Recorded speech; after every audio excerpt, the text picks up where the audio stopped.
आपने खबर तो सुनी होगी कि जो 2030 में जो कॉमनवेल्थ होने वाला है उसकी जो मेजबानी है वो इंडिया करने वाला है। दूसरी बात है कि इंडिया मेजबानी करेगा और जो सिटी चुनी गई है वो है गुजरात की अहमदाबाद सिटी। अब कहा जा रहा है कि कॉमनवेल्थ गेम जब होंगे उससे पहले इंफ्रास्ट्रक्चर में भी काम किया जाएगा और भी सेक्टर्स में काम किया जाएगा। तो इससे जो रिलेटेड कंपनियां हैं, जो इंडस्ट्री हैं, वो आगे चल के अपने शेयर होल्डर्स को एक अच्छा खासा बेनिफिट दे सकती हैं। तो आज हम ऐसी एक कंपनी को आपके सामने लेके आए हैं जो कंस्ट्रक्शन फील्ड से रिलेट करती है और इसके बारे में भी कहा जा रहा है कि ये आने वाले सालों में अपने शेयर होल्डर्स को एक तगड़ा रिटर्न निकाल के दे सकती है।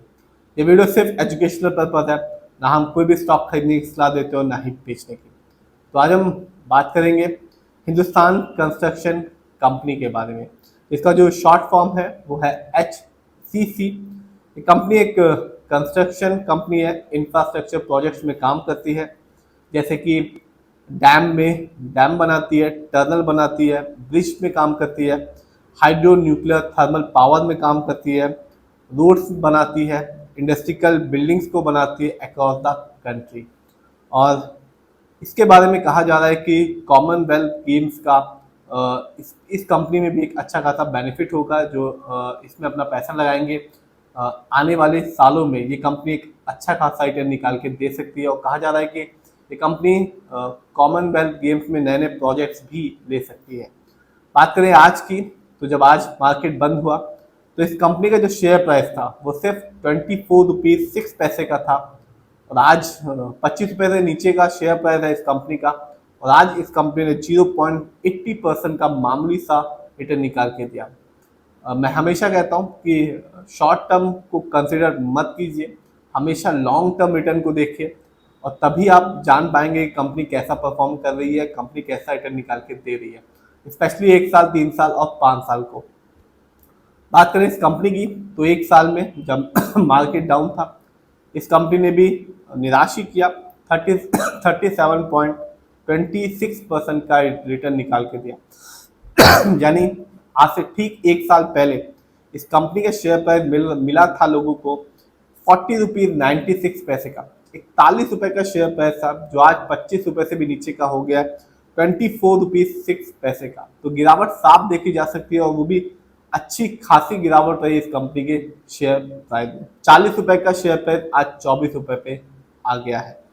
लेकिन बात करें, हमेशा आप लॉन्ग टर्म को देखें तभी आप किसी भी कंपनी के बारे में जज करें। 5 साल में इस कंपनी ने इस कहानी को, 1 साल की कहानी को पूरी तरह से उलट दिया। इस कंपनी का जो रिटर्न था 5 साल में वो था 324% का। यानी आज से ठीक 5 साल पहले इस कंपनी का जो शेयर प्राइस था 2020 में वो था 6 रुपीज़ 53 पैसे का, जो आज के दिन है 24 रुपये 6 पैसे का। जिससे भी क्वांटिटी का गेम होता है, सारा कुछ क्वांटिटी का गेम होता है, तभी आपको एक अच्छा खासा रिटर्न देखने को मिलेगा।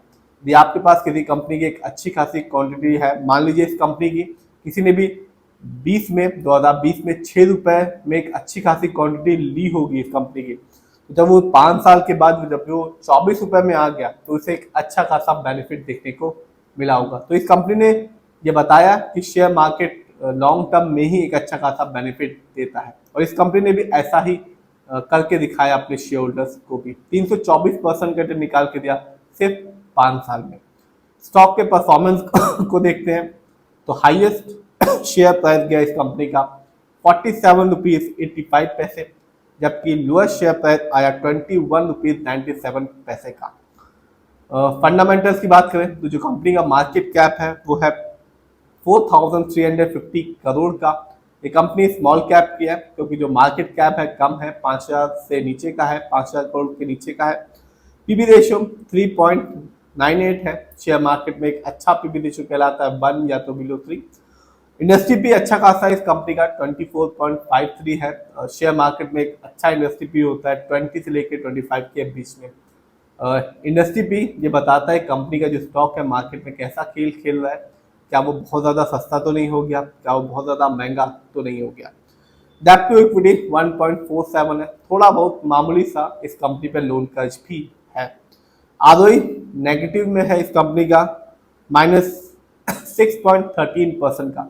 जो कि एक बुरी बात होती है, क्योंकि यदि शेयर मार्केट में एक अच्छा आरओई कहलाता है 15% से लेकर 20% के बीच में। यदि किसी कंपनी का आरओई कम हो या नेगेटिव हो तो ये बताता है कंपनी हमारे पैसे को, यानी कि शेयर होल्डर्स के पैसे को सही प्रोजेक्ट्स में नहीं लगा रही है, जिससे लॉन्ग टर्म में आगे चल के रिटर्न पाने की संभावना कम हो जाती है। और ये किसी कंपनी का आरओई अच्छा होता है या पॉजिटिव होता है तो साफ बताता है कंपनी हमारे पैसे को सही से इस्तेमाल कर रही है, इससे आगे चल के लॉन्ग टर्म में एक अच्छा खासा बेनिफिट देखने को बनता है। ईपीएस बहुत ही कम है इस कंपनी का, 0.82 है, क्योंकि शेयर मार्केट में एक अच्छा ईपीएस टीटीएम कहलाता है 80 और से ज़्यादा का। Earning per share trailing 12 month का मतलब होता है कंपनी लास्ट 12 महीने में कितना कमाया। आइए जानते हैं इस कंपनी के फाइनेंशियल कंडीशन को देखते हैं। तो कंपनी का जो रेवेन्यू था सितंबर क्वार्टर में वो था 983 करोड़, जबकि 2025 में इस कंपनी का ईयरली रेवेन्यू था 5727 करोड़ का। प्रॉफिट की बात करें तो जो कंपनी का प्रॉफिट है सितंबर क्वार्टर में वो था 47.78 करोड़, जबकि 2025 में ईयरली प्रॉफिट के मामले में इस कंपनी ने कमाया 113 करोड़। नेटवर्थ की बात करें तो कंपनी का नेटवर्थ पिछले साल की तुलना में अच्छा खासा बढ़ गया है। इस साल इस कंपनी का नेटवर्थ रहा 906 करोड़ का, जबकि पिछले साल इस कंपनी को लॉस उठाना पड़ रहा था -168 करोड़ का। तो कंपनी का नेटवर्थ बहुत ज़्यादा बढ़ गया इस साल। जानते हैं इस कंपनी के शेयर होल्डिंग पैटर्न को। तो आप देख सकते हैं रिटेलर्स यानी कि हम लोग का पैसा इस कंपनी में सबसे ज़्यादा लगा हुआ है, जिसका परसेंटेज है 66.91% का, जबकि प्रमोटर यानी कि इस कंपनी के जो ओनर्स हैं उनका पैसा इस कंपनी में लगा हुआ है 16.71% का, बहुत ही कम है। एफआईआई यानी कि विदेशी निवेशक जिनका पैसा इस कंपनी में लगा हुआ है 9.59% का। तो इस कंपनी के बारे में ये कहा जा रहा है कि जो कॉमनवेल्थ गेम्स की जो मेजबानी मिली है 2030 की, उससे इस कंपनी को एक अच्छा खासा बेनिफिट होगा। जो इंफ्रास्ट्रक्चर के जो प्रोजेक्ट्स आएंगे इस कंपनी को भी मिलेंगे, और ये कहा जा रहा है कि आने वाले कुछ सालों में कंपनी अपने शेयर होल्डर्स को एक अच्छा खासा बेनिफिट दे सकती है। आज फिलहाल की बात करूं तो लॉन्ग टर्म में कंपनी अपने शेयर होल्डर्स को मालामाल कर रही है। आपने भी देखा 324% रिटर्न निकाल के दिया।